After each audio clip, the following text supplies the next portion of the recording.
Jake Morrison stepped off the transport ship and looked around at the alien academy. The buildings were made of smooth white stone that seemed to glow in the soft light of two suns. Everything looked peaceful and calm. He had never seen anything like it in his life. "This place is amazing," said Lisa Grant, walking up beside him. She was carrying a heavy bag full of books about human history. "I can't believe we're actually here." Tom Bradley joined them, looking at the strange plants and trees around the academy grounds. "It's so quiet," he said. "Back home, you can always hear something. Cars, planes, people talking.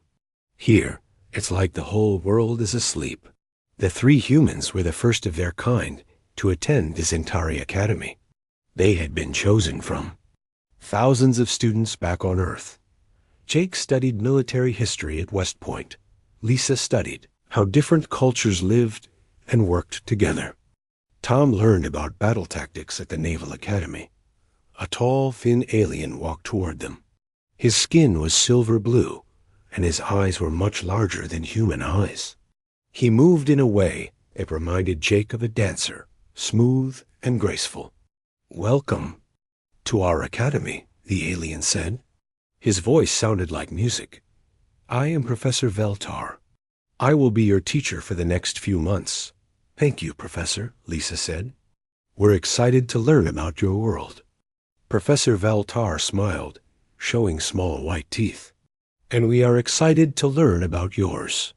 Come, let me show you to your rooms. Then we will meet the other students." They walked through hallways filled with soft light. The walls had pictures of different alien species working together, building cities, and sharing resources. Everything showed peace and cooperation. "How long has your world been at peace?" Jake asked. "Over 3,000 years, Professor Veltar replied with pride. "We learned long ago that fighting only brings pain and loss. We solve our problems by talking and working together." Jake, Lisa, and Tom exchanged looks. 3,000 years of peace was hard to imagine for humans who had never known a world without conflict. They reached a large room where other students were waiting. Jake counted 12 different types of aliens. Some looked like crystals that could walk and talk. Others were made of gas that moved like colored smoke. One group looked like giant insects with many arms and eyes. "Students," Professor Veltar announced, "these are our human visitors. Jake, Lisa, and Tom come from a planet called Earth." A crystal-like alien stepped forward. Her body made soft ringing sounds when she moved. "I am Silan of the Korth people. We are honored to meet you." "We've heard so much about humans," said another alien who looked like a cloud of purple gas. "I am Mordan. My people are the Nethrians. We exist as energy and thought rather than solid matter." More aliens introduced themselves.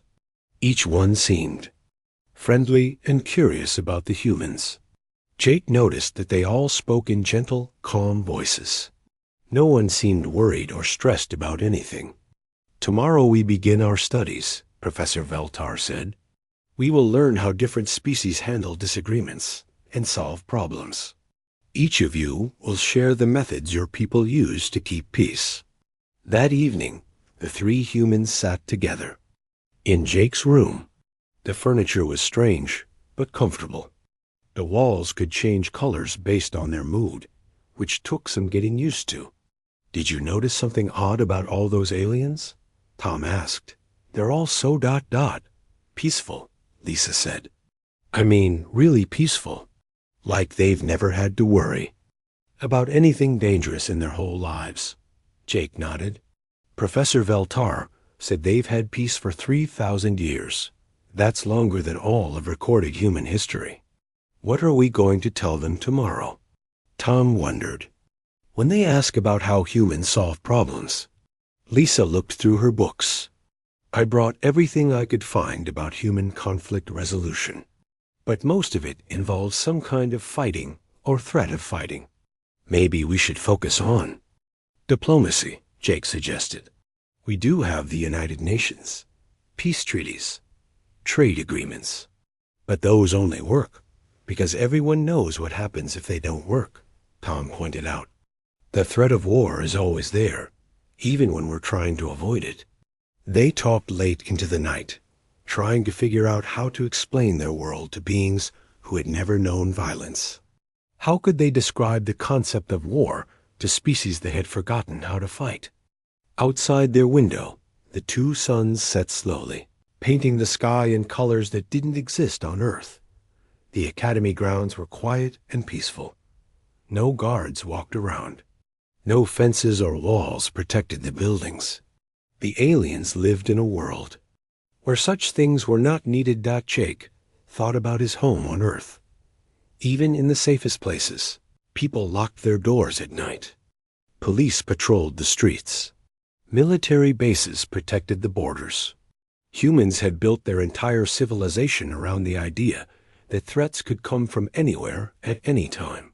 Maybe, Lisa said quietly, we should just be honest. Tell them exactly how things work on Earth. They wanted to learn about us, right? I just hope they're ready for what we have to tell them, Tom said. Jake looked out at the peaceful alien world and wondered if anything could prepare these gentle beings for the reality of human existence. Tomorrow would bring the first real test of understanding between species that had evolved in completely different ways. The humans went to sleep that night, knowing that their presence at the academy was about to change everything. They were about to introduce the concept of war to beings who had never imagined such a thing could exist. In the morning, they would begin to teach the galaxy about the price of survival and the cost of peace. They would show their new friends that sometimes the most important lessons come from the darkest parts of history. But for now, they rested in the quiet safety of a world that had never known the fear of conflict, not knowing that their lessons would soon be needed more than anyone could imagine. The next morning, Jake woke up to the sound of gentle music coming from the walls. The Alien Academy used sounds and colors instead of loud alarms to wake students. It was nothing like the harsh buzzer he was used to at West Point. He met Lessa and Tom in the dining hall, where they tried to figure out which alien foods were safe for humans to eat. The Zentari had prepared special meals for them, but everything looked and smelled different from Earth food. Ready for our first class? Lisa asked, poking at something that looked like blue pudding. As ready as we can be? Jake replied. He had spent most of the night thinking about how to explain human conflict to beings who had never seen violence. They walked to the classroom together. The room was large and round, with seats arranged in a circle so everyone could see each other. Soft light came from the ceiling, and the walls showed pictures of peaceful scenes from different alien worlds. Professor Veltar stood in the center, looking excited. Today we begin our study of conflict resolution. Each species will share how they handle disagreements and maintain peace. The crystal alien Silhan spoke first. When the Quorith have disagreements, we sing together. Our crystal bodies create different sounds, and we blend them until we find harmony. The sound shows us the solution that works for everyone. The other aliens nodded and made approving sounds. Jake noticed that they all seemed to think this was perfectly normal. Mordon, the gas-like Nethrian, spoke next. My people share thoughts directly. When we disagree, we join our minds and experience each other's feelings. This helps us understand why we think differently, and we find a solution that makes everyone happy. One by one, the alien students shared their methods. The insect-like cliques used special dances to communicate. Another species used colors and lights. Each method was gentle, peaceful, and focused on making everyone feel good about the solution. Finally, Professor Veltar turned to the humans. And what about your people? How do humans resolve conflicts? Jake stood up slowly. He could feel all the alien eyes looking at him. Well, Professor, our methods are quite different from everyone else's. Please, tell us about them, Professor, Veltar said, smiling. I'm sure your people have developed wonderful ways to maintain peace. Jake took a deep breath.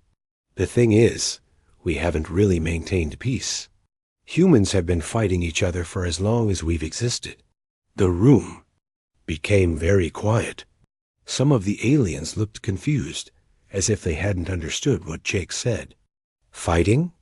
Asked Scyllin, her crystal body making worried sounds. What do you mean by fighting?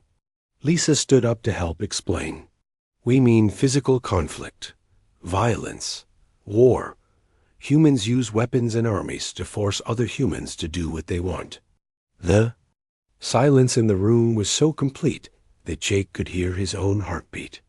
The aliens stared at the humans, like they had just said something impossible. But that's barbaric, said Zithak, a Click student whose insect-like features showed obvious distress. How can you call yourselves civilized if you hurt each other? Tom decided to be completely honest.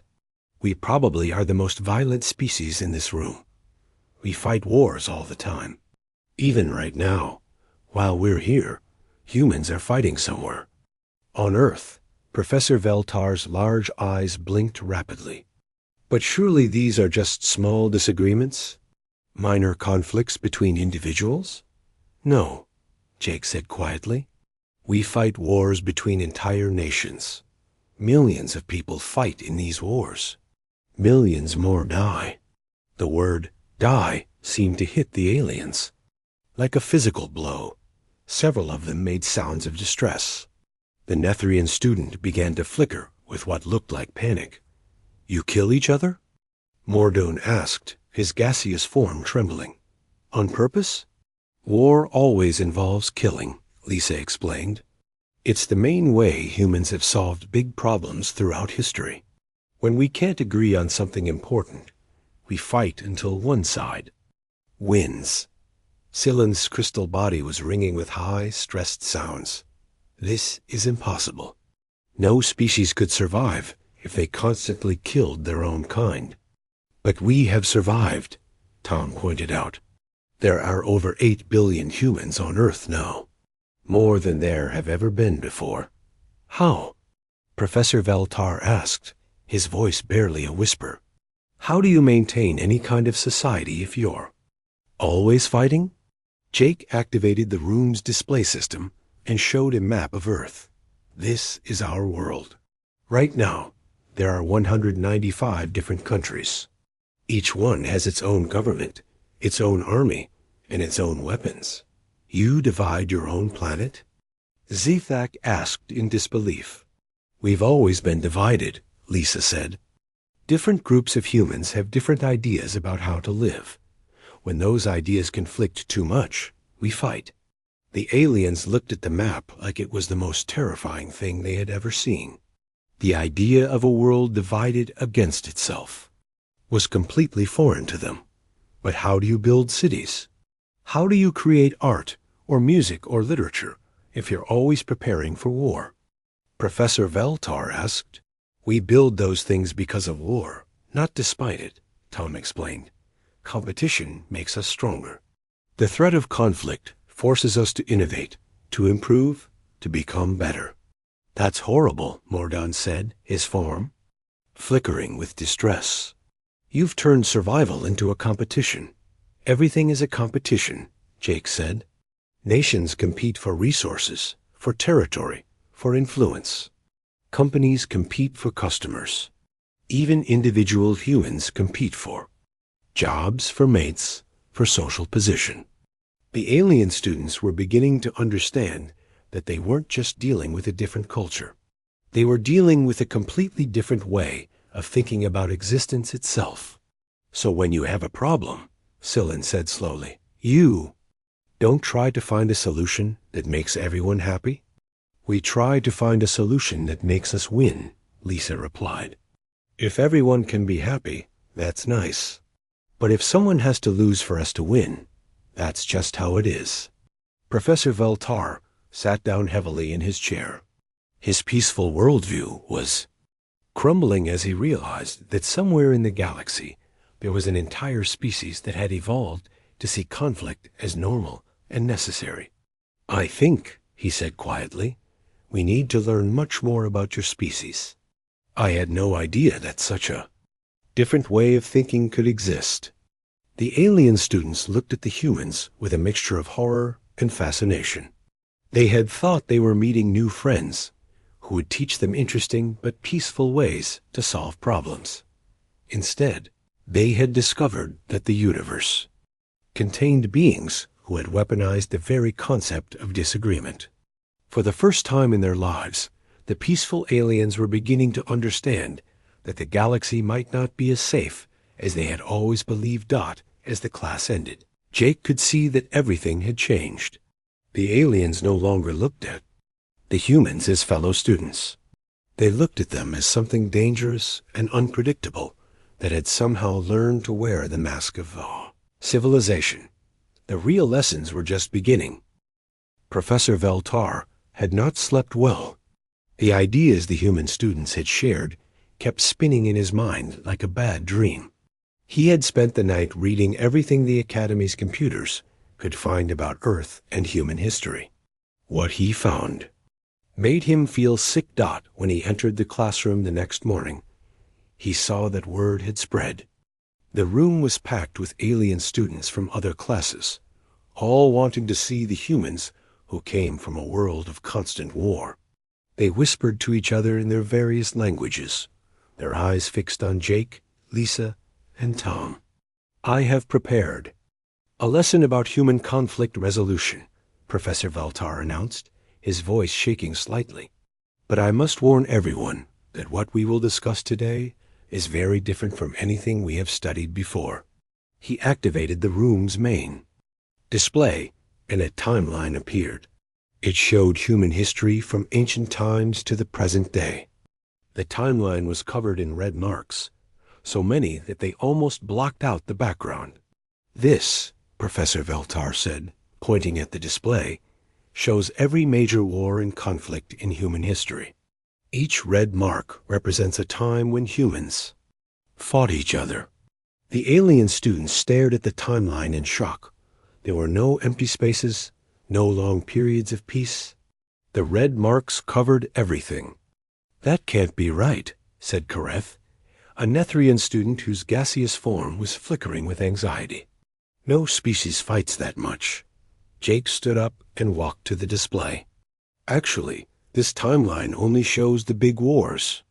If we included every battle, every conflict, every time humans fought each other, you wouldn't be able to see any background at all." "But how is that possible?" asked Velthro, a chorus student whose crystal body was making stressed ringing sounds. "How do you have time to do anything else?" Lisa joined Jake at the front of the room. "Most humans aren't fighting most of the time. But somewhere on Earth, there's always a conflict happening. We've calculated that in the last 3,400 years, there have been only 268 years when no war was being fought anywhere on our planet." The numbers hit the alien students like a physical blow. Several of them made sounds of distress. The peaceful beings had never imagined that such constant violence was possible. "Let me show you what we mean," Tom said, bringing up a detailed view of one section of the timeline. "This is just 100 years of human history. It includes 2 wars we call world wars because they involved most of the planet." Images appeared on the display showing battlefields, soldiers, and weapons. The alien students had never seen anything like it. The scale of human warfare was beyond their understanding. "In World War I," Jake explained, 70 million humans were involved in the fighting. The war lasted 4 years and killed over 17 million people. 17 million, Silan repeated, her voice barely a whisper. "That's more than the total population of most worlds." World War II was even bigger, Lisa continued. It involved over 100 million military personnel and killed between 70 and 85 million people. That's more than the entire population of some star systems. The alien students were beyond shocked now. They were terrified. The idea that a single species could kill so many of its own kind was like something from their worst nightmares. "But why?" Professor Veltar asked, his voice breaking. "Why would you do such things to each other?" "Resources," Tom said simply. "Territory. Different ideas about how society should work. Religion. Sometimes just because one group didn't like another group." "You fight over ideas?" Zefak asked, his insect-like features showing complete confusion. "Ideas are the most dangerous things in the universe," Jake replied. "A human with a gun can kill a few people. A human with an idea can kill millions." The alien students didn't understand. In their worlds, different ideas were celebrated and blended together. The concept of killing someone for thinking differently was impossible for them to grasp. "Let me show you something else," Lisa said, bringing up images of human weapons. "These are tools we created specifically for killing other humans." The display showed swords, guns, tanks, fighter jets, and bombs. Each weapon was designed to be more effective at killing than the last. The alien students stared at the images like they were looking at objects from another dimension. "We don't just fight," Tom explained. "We study fighting. We have entire schools dedicated to learning how to kill more efficiently. We have scientists who spend their lives creating better weapons." "You made killing into a science?" Mordoon asked, his gaseous form now completely unstable with fear. "We made everything into a science," Jake said. "Strategy, tactics, logistics, intelligence gathering. We analyze every battle, every war, every conflict. We learn from our mistakes and get better at fighting." Professor Veltar was staring at the weapons display with the expression of someone whose entire worldview had collapsed. "These devices serve no purpose except to harm other living beings." "Actually, they serve a very important purpose," Lisa said. "They keep us alive. Every human military studies these weapons and learns how to use them, not because we want to kill, but because we know someone else might try to kill us first." "You assume that others will try to harm you?" Velthra asked. "We assume that others might try to harm us," Tom corrected. "Hope for the best, prepare for the worst. That's how humans think." The alien students were beginning to understand that humans didn't just fight more than other species. They thought about fighting differently.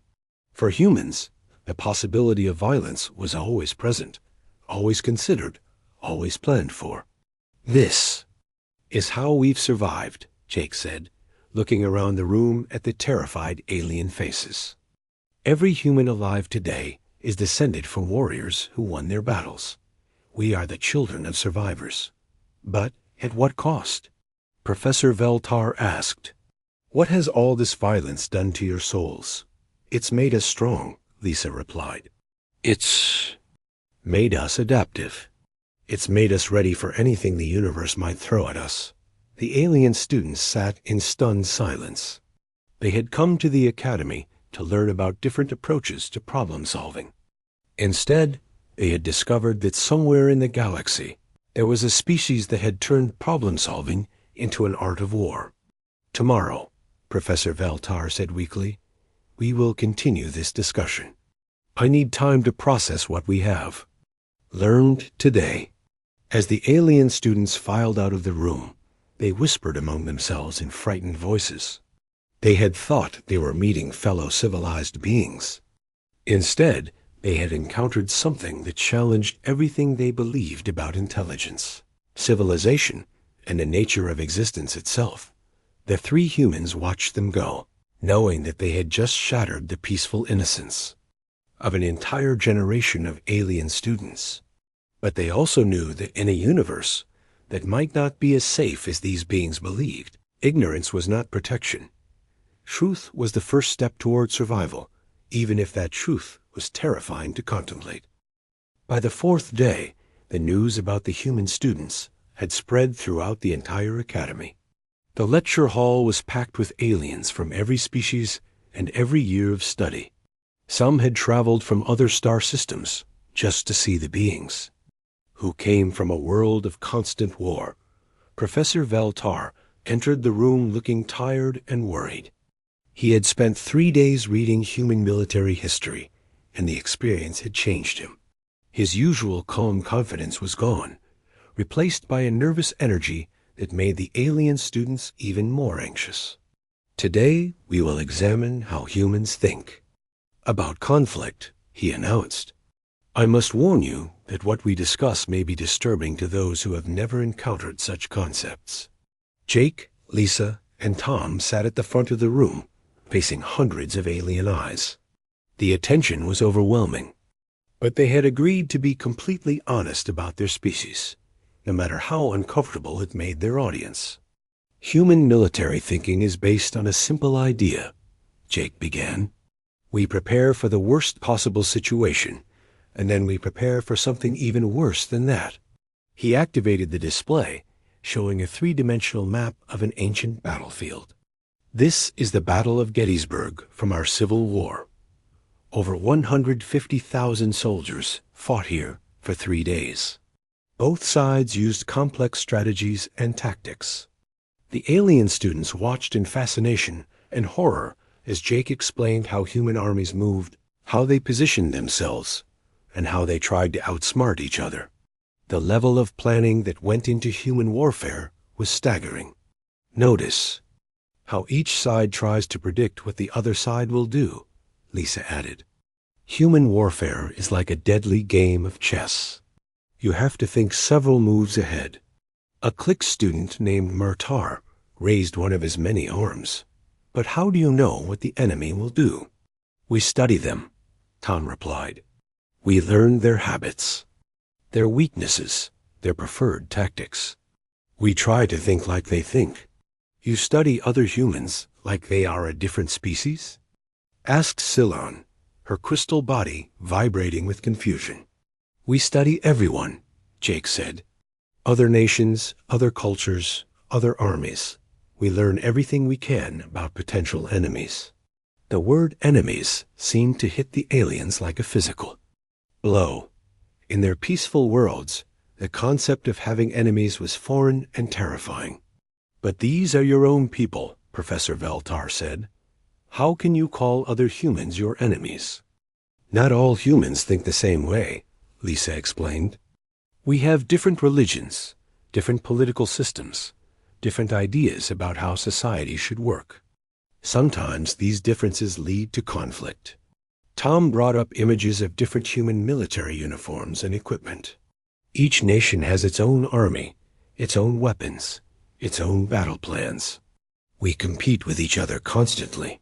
Competition. Again, Mordon observed, his gaseous form flickering with distress. Everything with your species is about competition.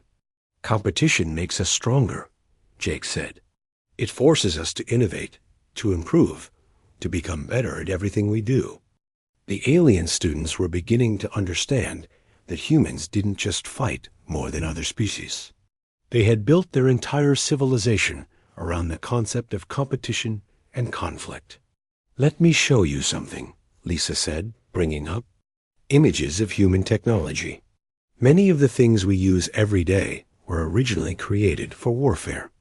The display showed computers, satellites, the internet, GPS systems, and dozens of other technologies. The alien students were amazed to learn that so much human progress had come from military research. You developed space travel for war? Velthra asked. We developed rockets to deliver weapons to other continents, Tom confirmed. But then we realized we could use the same technology to explore space. Your medicine, your communications, your transportation, Jake added. Much of it came from military research. War has driven human innovation for thousands of years. The alien students were struggling to process this information. They had advanced technology too, but they had developed it through peaceful cooperation and gradual improvement. The idea that conflict could drive progress was completely foreign to them. But surely you must have some peaceful achievements, Professor Veltar said hopefully. Some progress that came from cooperation rather than... Conflict? We do, Lisa admitted. But even our peaceful achievements are influenced by military thinking. Our space program, our medical research, our communication systems, they all benefit from the organizational skills and strategic thinking we developed through warfare. A Nethrian student named Kethel asked, "How do you manage to cooperate?" "At all if you're always competing?" "We cooperate when we have to," Tom replied. "When we face a common threat, humans can work together very effectively. But we're always aware that the cooperation might end." Jake brought up images of human alliances and treaties. "We make agreements with other nations, but we always plan for the possibility that those agreements might be broken." "You don't trust your own allies?" Zithak asked. "We trust them as long as our interests align," Jake said. "But we prepare for the possibility that our interests might change." The alien students were beginning to realize that humans lived in a constant state of strategic thinking. They didn't just plan for what they wanted to happen. They planned for everything that could possibly happen. "This is how we've survived," Lisa said. "Every human civilization that didn't think strategically was conquered by one that did. We are the descendants of the strategic thinkers." "But what about your families?" Scylla asked. "Your friends? Surely you don't compete with everyone?" "We compete with everyone," Tom said. "But we also cooperate with everyone. The difference is that we choose our level of cooperation based on our strategic needs." The alien students were horrified by this revelation. They had expected to find that humans at least had some relationships that were purely cooperative and peaceful. "Even within our families, we compete," Jake added. "Brothers compete for their parents' attention. Students compete for grades. Workers compete for promotions. Competition is how we motivate ourselves to improve." Professor Veltar slumped in his chair, overwhelmed by the complexity of human social dynamics. "How do you ever relax? How do you ever feel safe?" "We don't," Lisa said. "Simply, humans are always alert, always ready, always planning for the next challenge. That's what has kept us alive." The alien students sat in stunned silence. They had come to understand that they weren't just dealing with a violent species. They were dealing with a species that had weaponized intelligence itself, turning every aspect of life into a strategic consideration. "Tomorrow," Professor Veltar said weakly, "we will continue this discussion. I need time to process what we have learned." As the alien students filed out, they whispered among themselves in frightened voices. They had thought they understood what intelligence meant, what civilization meant, what progress meant. Now they realized that somewhere in the galaxy there was a species that had redefined all of these concepts in ways that were both terrifying and grudgingly impressive. The humans had shown them that survival wasn't just about avoiding conflict, it was about being ready for any conflict that might come. The fifth day brought an unexpected visitor to the academy. Professor Veltar entered the packed lecture hall, followed by a tall, elegant alien with golden skin and 4 arms. The alien students immediately fell silent and showed signs of deep respect. "Students," Professor Veltar announced, "we are honored by a visit from Commander Zephrun of the Galactic Defense Coalition." The human students had never heard of the Galactic Defense Coalition, but they could see from the other students' reactions that this was someone very important. Commander Zephrun stepped forward, his 4 arms moving in a graceful pattern that seemed to be a formal greeting. "I apologize for interrupting your studies, but we have received some disturbing information that requires immediate attention." The alien students shifted nervously in their seats. They had never seen their teachers look so worried. "Our deep space monitoring stations have detected signs of an unknown species at the edge of our galaxy," Commander Zephrun continued. "This species appears to be expanding rapidly through uninhabited star systems.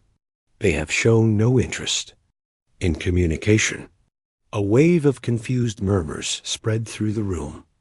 The alien students had never encountered a species that didn't want to communicate. "What does this mean?"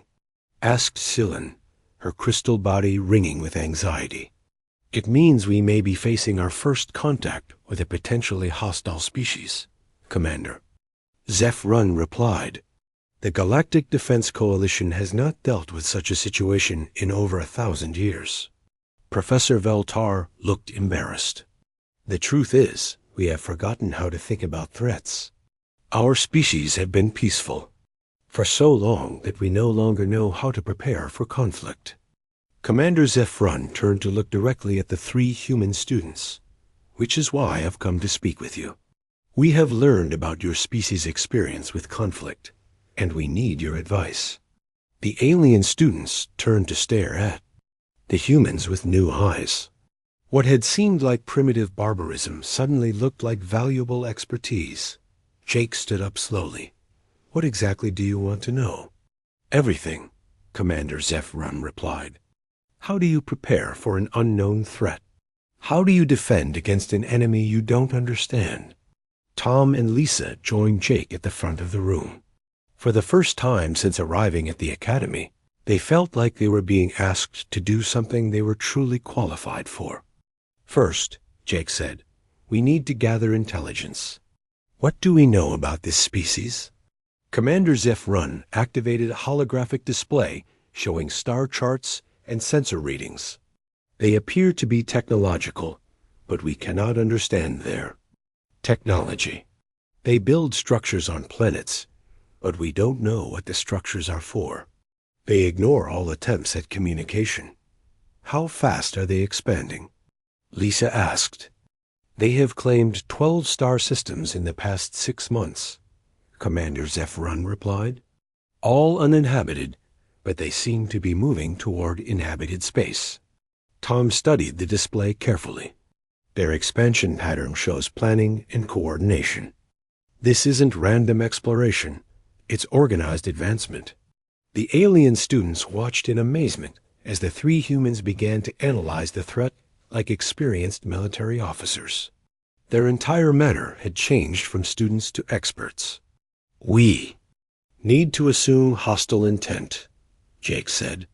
"Even if they're not hostile, we have to be ready for the possibility." "But surely we should try to communicate first," Professor Veltar protested. "Violence should be the last resort." "Communication is fine," Lisa agreed. "But we prepare for violence while we attempt communication. Hope for the best, prepare for the worst." Commander Zeph Run nodded. "What should we prepare?" The humans exchanged glances. They were about to teach an entire galaxy how to think about warfare. "Defense in depth," Tom said. "Multiple layers of protection. Early warning systems, fallback. Positions, contingency plans. We need to identify our strategic advantages," Jake added. "What do we have that they might want? What do we have that they might fear?" "Intelligence gathering," Lisa said. "We need to learn everything we can about them while revealing as little as possible about ourselves." Commander Zeph Run was taking notes, but the alien students could see that he was struggling to understand the concepts. Strategic thinking was completely foreign to him. "Perhaps," Jake suggested, "we should work with your defense forces directly. We can help you develop tactical plans." "We don't have defense forces," Commander Zeph Run admitted. "The Galactic Defense Coalition has been a ceremonial organization for centuries. We have no weapons, no military training, no strategic planning capabilities." The humans stared at him in shock. "You have no military at all?" "We have police for minor disputes," Commander Zeph Run said. "But we haven't needed an actual military for over 1,000 years." "Then you need to start building one immediately," Tom said. "Even if this new species turns out to be peaceful, you can't assume that every future contact will be peaceful."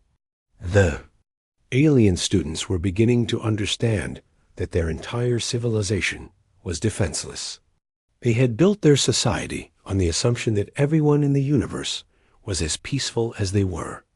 "But we don't know how to fight," Velthra said. We don't know how to make weapons or plan battles. We can teach you, Jake offered.